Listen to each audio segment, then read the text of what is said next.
শিশু রোজার হত্যাকাণ্ডে ড্যাবের উদ্বেগ, সুষ্ঠু তদন্ত ও ন্যায় বিচারের দাবি।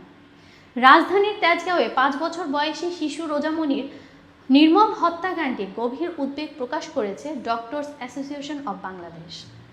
আজ বৃহস্পতিবার সকালে জাতীয় প্রেসক্লাব মিলনায়তনে ঢাকা মহানগর উত্তর ও দক্ষিণ ড্যাবের যৌথ উদ্যোগে আয়োজিত এক সংবাদ সম্মেলনে সংগঠনটি ঘটনার সুষ্ঠু তদন্ত ও দ্রুত বিচারের দাবি জানিয়েছে।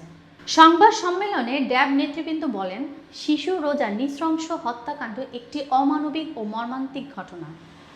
এ সময় উপস্থিত ছিলেন doctor Niaz Shahid Rana, doctor Amirul Islam Pavel, doctor Mohammad Saidur Rahman, doctor Farhan Tanvir, doctor Kaiser Yasmin Ishad, doctor Galib Hasan, doctor ASM Rakibul Islam Akash সহ আরও অনেকে।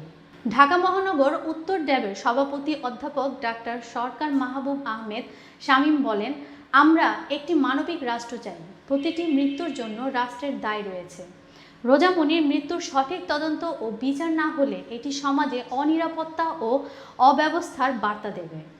এছাড়া ঢাকা দক্ষিণ ড্যাবের সভাপতি ডাক্তার মোহাম্মদ মুজিবুর রহমান বলেন, শিশুটির মরদেহ সরকারি অ্যাম্বুলেন্সে নেওয়া না হয়ে CNGতে করে আনা হয়েছে, যা অত্যন্ত দুঃখজনক।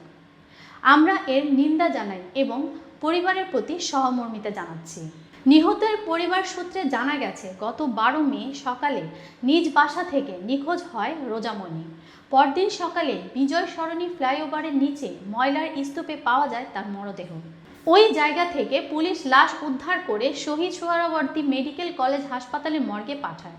ড্যাব দ্রুততম সময়ের মধ্যে হত্যাকাণ্ডের সুষ্ঠু তদন্ত, দায়ীদের গ্রেপ্তার এবং রোজার পরিবারের জন্য সরকারি সহায়তা ও নিরাপত্তার জোর দাবি জানায়।